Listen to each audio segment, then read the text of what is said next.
eager to share this topic with you around the teamwork of design and how a lot of the topics earlier might lead into this, but really to reinforce the idea of design and development kind of coming together with better teamwork. Anybody that might be familiar with going through SAFe training or pretty much kind of any Agile training might have witnessed a video roughly like this through the process. And, for those that haven't, basically the gist of it is that, you can see in the title, there's like F1 pit stops in 1950 versus 2013.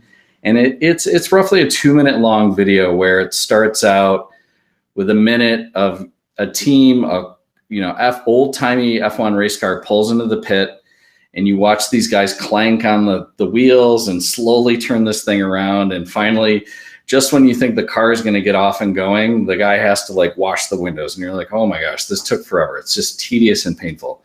And then flash forward, the second half of the video, you see this modern beehive of people eager and just waiting to jump on this car pulling into the pit. And you're almost the opposite of it, anticipation of when instead of God, can they get this thing going? They're sitting there and you're watching them just ready to pounce on this car that pulls in. And by the time it pulls in, you blink and it's gone past. And why do they always show this in Agile or SAFe training? Well, the message is clear. If you have a really well-coordinated team that is really fundamentally trained, ready to execute, has thought about every chance of anything that could throw them off basis, they can execute so fast and create so much velocity. But my question to you is, that's great when you have exactly everything figured out, but where does design, an ambiguous process that takes a lot of twists and turns along the way, fit into this pit crew that is highly preached and thought of when we talk about Agile? Well, usually the solution is, that thing takes a little while. It's a little bit complicated. It's not very clear of how it works. Let's just put it 2 sprints ahead. Okay, that's fair. That makes sense. Let's take some of the ambiguity so that pit crew is ready to pounce when it's time to go. So that, any sort of wrinkle or twist or turn has been taken out of it. So how does this usually unfold when we make 2 sprints ahead of design happen before the pit crew is ready to pounce?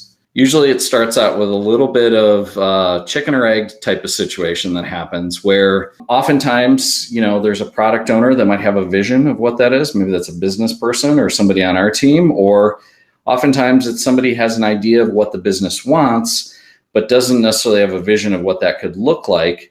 So they might need to see some visual stimulus or something that helps them work it out. But ultimately, at the end of the day, there's a bit of a little collaboration, chicken and egg type situation I talked about with writing the stories to make sure that the pit crew has everything wrinkled out.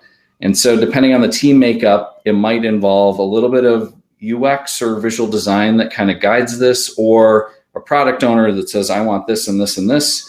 And then the visual design or UX team goes and executes on that. So once that's kind of figured out, hopefully, usually the next step in the process is a lot of sketching. And it's this ambiguous, magical process that for some reason, if you put a lot of sticky notes on a wall and maybe you draw with a Sharpie instead of a pen, you might be able to navigate some of this ambiguity together with the client and the PO and the UX lead or the visual design lead, or who knows, the account people, to kind of navigate what is the ambiguity of what we're trying to solve here? What are the trade-offs? And usually in the days of pre-COVID, it would sit in a room with a whiteboard, but nowadays we do that through Mural and other tools. And then coming out of that, we've removed a little bit of ambiguity. We have a better understanding of what we're moving towards. We might say, okay, well, it's too early to design anything and make anything final because it might change. So let's create some wireframes. And oftentimes that might be somewhere between medium to high level fidelity wireframes. Other times that might mean we need every single state annotated and documented so that there's no ambiguity of if the user does this, then this happens. And if you get through that process, removed a lot of ambiguity, the next step usually is let's reintroduce more ambiguity, because we got to make sure the client feels involved in this process. So let's put 3 very different concepts of basically the same thing to make sure the client can give some feedback and say, we want it like this versus that, and they feel involved. Or if you're really lucky, you might be able to do some user testing and create some, data around the fact that, 5 out of 7 people like this concept versus that concept. But at the end of the day, it's really is just kind of about an arbitrary choice that happens in this process. But it makes everybody feel like later on, we won't get told, I wish it was like that instead of that. And then if you come out of that process, we got the design figured out, we feel really good about it. Well, let's create some really detailed design specifications so we know exactly what everywhere lives. It's super clear to any developer, because God forbid they think for themselves that this pixel is exactly this far apart from this other pixel, and this is exactly what the intention of the design team should be.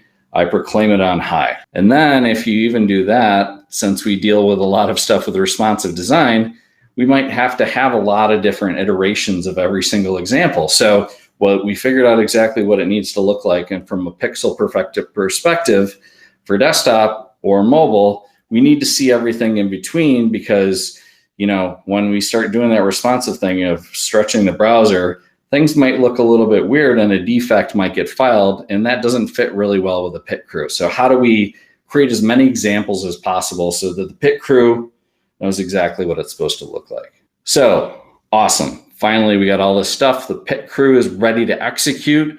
We're ready to pull in the Formula One racer and take it off to the tracks and just bang out every single little task and make it disappear in the blink of an eye. But I think the main KPI, if you look at this, at the bottom of the screen it's week 5. A full month has passed.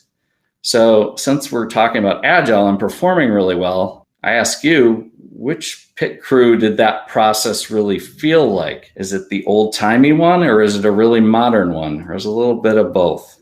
Or more so, have we just created 2 different pit crews that even if you optimize them really well, and there's a design pit crew that executes the design process really quickly, and a development pit crew that executes that process really quickly, we've created 2 stops on the track for the car to get around. And this feels a lot more like waterfall to me.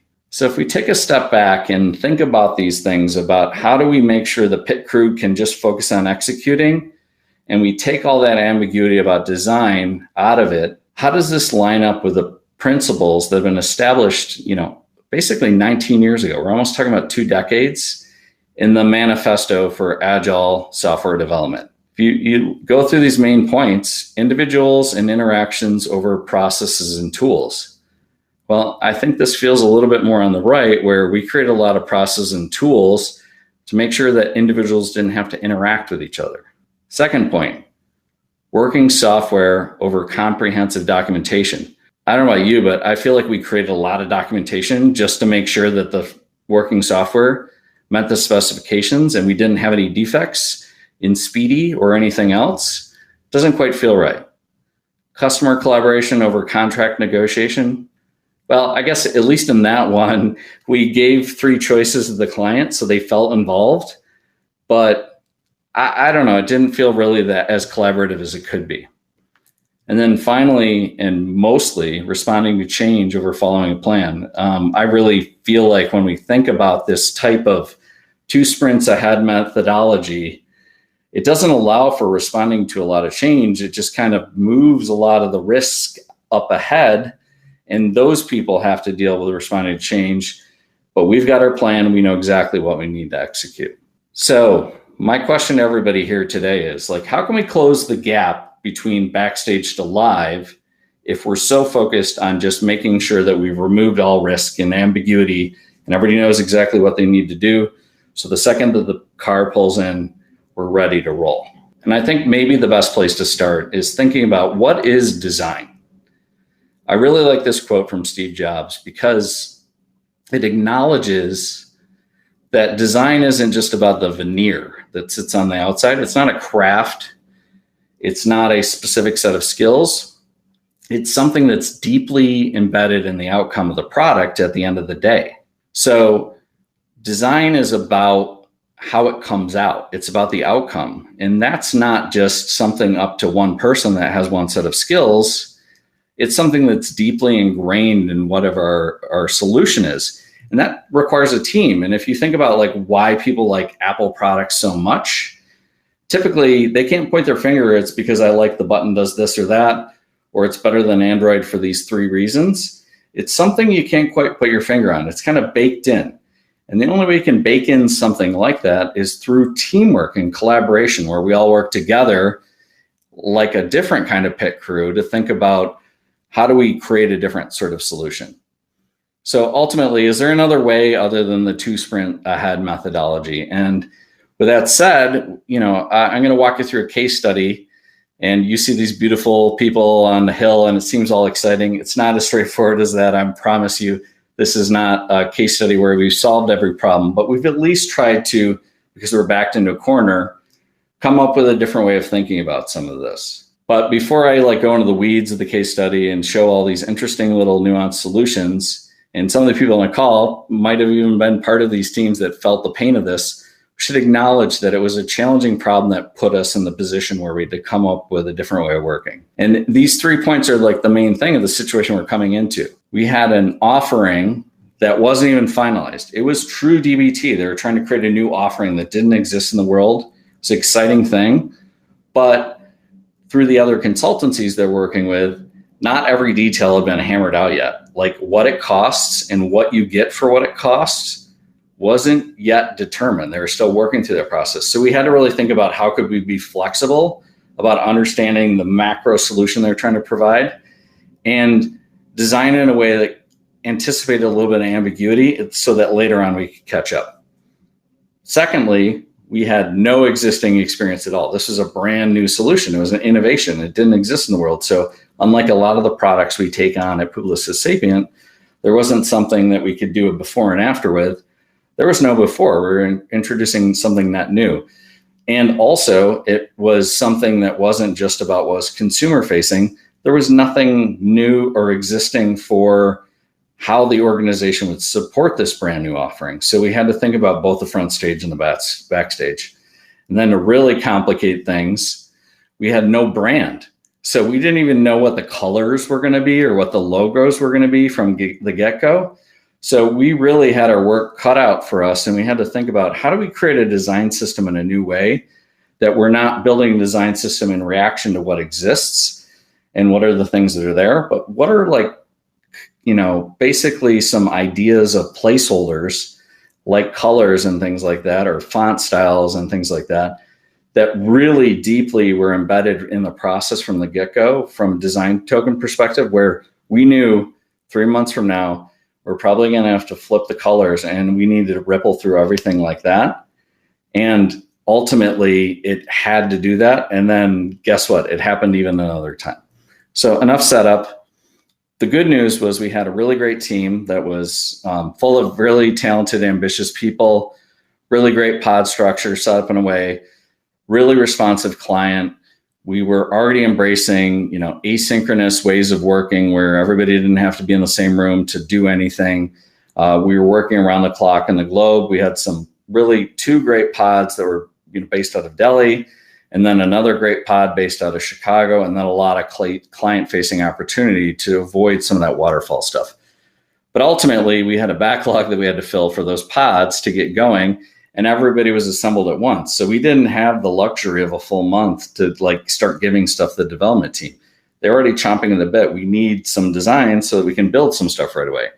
So right off the bat, we established some new ways of working. We documented on Confluence.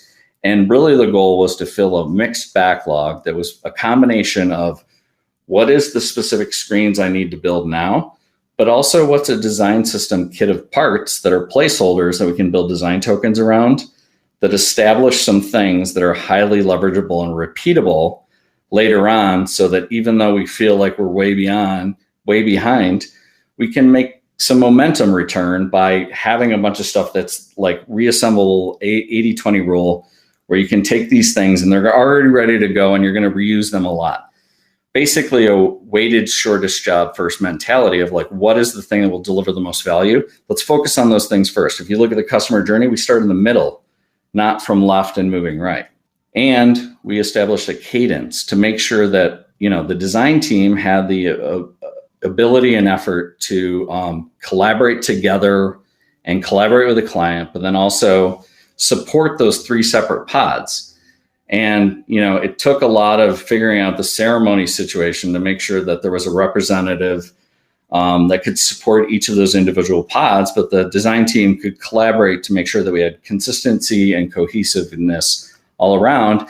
And the design cadence started out with a co-creation session with a client, where instead of like spending a week thinking about what are all the possible solutions, we collaborated with them at a high level, understanding like, oh, it could go this way or that way. Let's talk about all these ways before we even design it to remove some of the ambiguity. And then at the end of the sprint, we would, demo it. We'd have a retro, we'd feel good, and we'd kind of rinse and repeat till we started to get some momentum of building up that mixed backlog. And we leveraged, newer tools, and not to say this is the most perfect tool, but InVision has this great plugin. It's called Freehand, and it allows us to create wireframes in a browser-based tool where you can see the entire flow.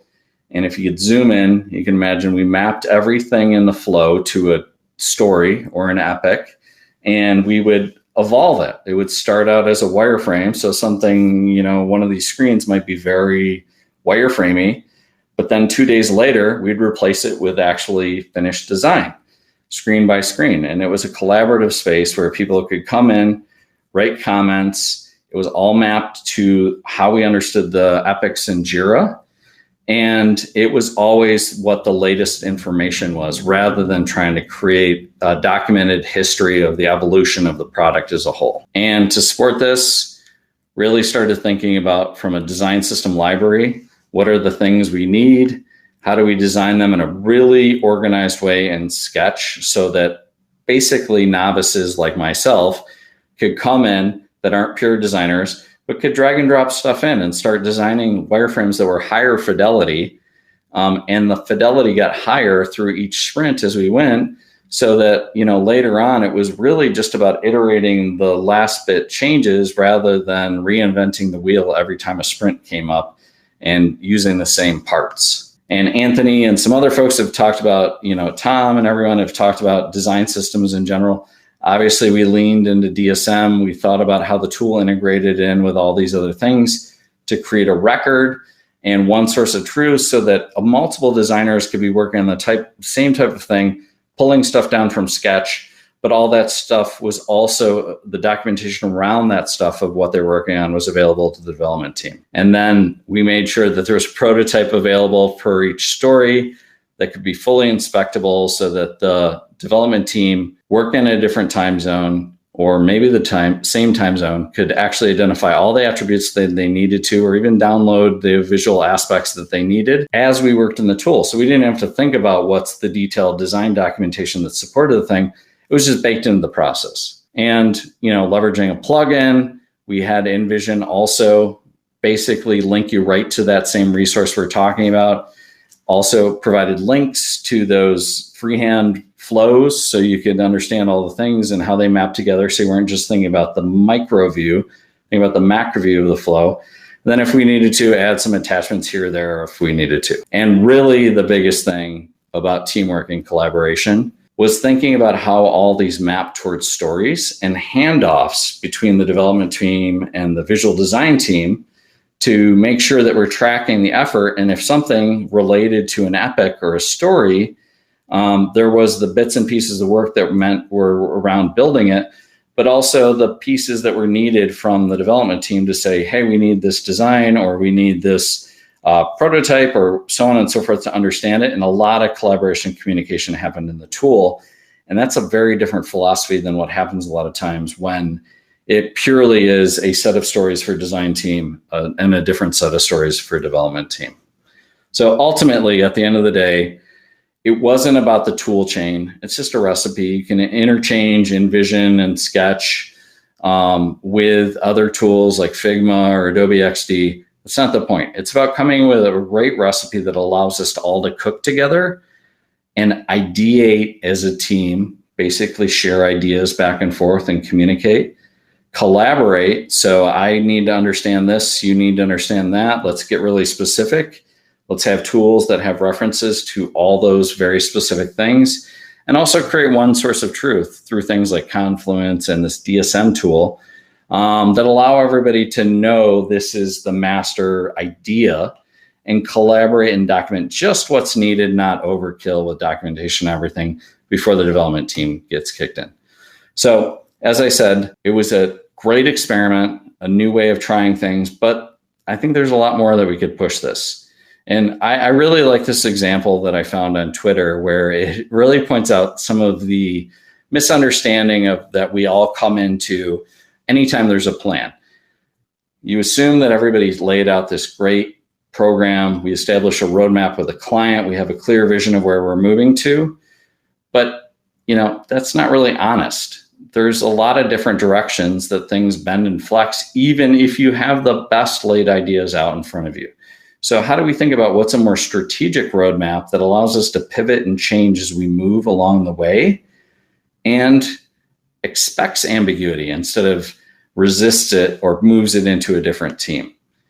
And like the quote I said earlier with Steve Jobs, design is much more about problem solving than it is about the craft, the veneer, the stuff that lives on top, the aesthetic. It's about a group of people coming together with teamwork to frame the problem, come up with a hypothesis, come up with a way to make sure that that hypothesis is correct, and then introduce change into the system as it go along the way. So, it is about system thinking, not just that designers do this, developers do that. So really kind of what we need in Publicis Sapient, especially if we're focused on digital business transformation, is moving from teams of individual craft people to system thinking teams made up of diverse craft. And that requires expecting a lot of ambiguity, going from linear thinking to circular thinking, going from, this individual thing that I focus on to what is the relationship between all these things? I can't just focus on my little corner of the world.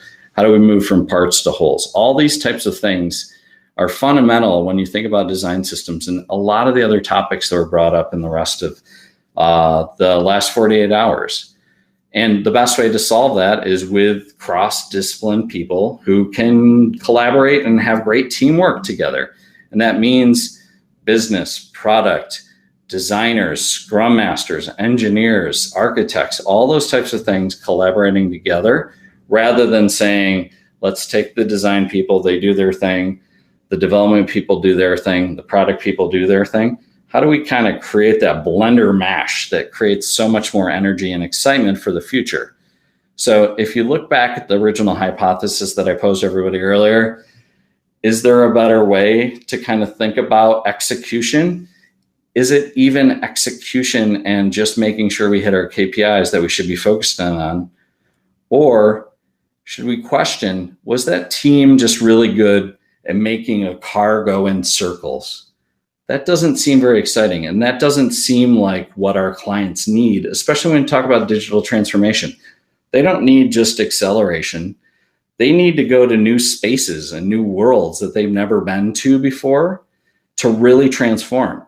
So do you want a pit crew, or do you want a NASA crew that's a combination of a whole bunch of different ideas and crafts to go to new places and launch into new worlds? And with that, I thank everybody and welcome any questions.